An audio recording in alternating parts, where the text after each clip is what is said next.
Describe a quarrel between two people. I had never seen a pair of such pig-headed fools in my life. 10 years of friendship from primary 1, and they were ready to throw it all away for an absolutely silly matter. Both Grant and Clement were very good friends of mine, and the three of us formed a clique. In fact, we were called the Three Musketeers by the others. So when the two of them quarreled, the person really in the lurch was me. It looked as if I was losing both my friends in one go, and for me that would have been a great loss. The reason for their great quarrel: both wanted to escort the same girl to the prom, and each wanted the other to give way. The quarrel took place right before my very eyes. Grant announced that he was going to ask Lily to the prom, and Clement said that he thought of doing the same.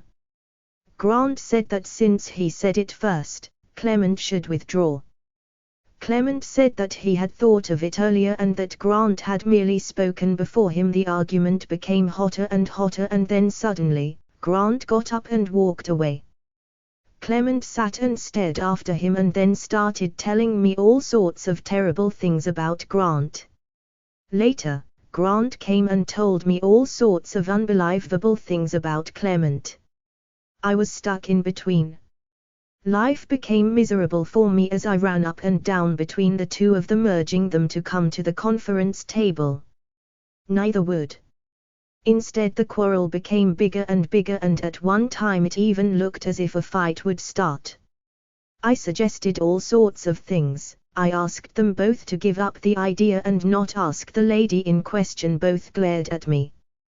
I asked them both to ask and let the lady choose, and the loser would behave like a gentleman and bow out. Both did not want to risk this and were angry at me for making the suggestion.